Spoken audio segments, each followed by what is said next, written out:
কত কিছু চাইলাম, পাইলাম না, দিল না আল্লাহ। বলে না আপনার সব দোয়া কবুল, তবে কবুল হওয়ার 3টা সিস্টেম আছে। কয়টা?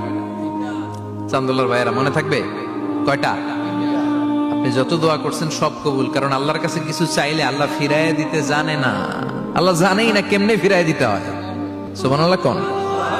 চাওয়া মাত্রই আল্লাহ বলে অ্যাকসেপ্টেড, যা কবুল, দিব দিব না এটা বলতে জানে না, চাওয়া মাত্রই বলে দিব। 3 সিস্টেম। নাম্বার 1, আপনি আল্লাহর কাছে দোয়া করলেন, চাইলেন, আল্লাহ বলে দিব, বলেই তিনি দিয়ে দেন আর আপনি খুশি হয়ে যান, পেয়ে গেলেন।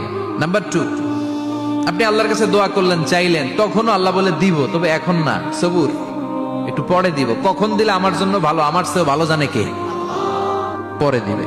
নাম্বার 3, চাইলেন, দোয়া করলেন, আল্লাহ তখনও বলে দেব, তবে এখনো না, পরেও না, কিয়ামতের দিন যেদিন বিপদে পড়বে ওই দিন দেব। যেদিন তোর বাবা তোরে চিনবে না, তোর মা তোরে চিনবে না, বন্ধু বন্ধুরে চিনবে না, পীর সাহেব মুরিদরে চিনবে না, মুরিদ পীর সাহেবরে চিনবে না, ইমাম সাহেব মুসল্লিরে চিনবে না, মুসল্লি ইমাম সাহেবরে চিনবে না, কেউ কাউরে চিনবে না। ওই কঠিন দিনে তোরে আমি বাঁচাইয়া দেব।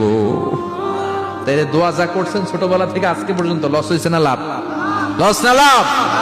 এজন্য বেশি বেশি দোয়া করার দরকার আছে না নাই?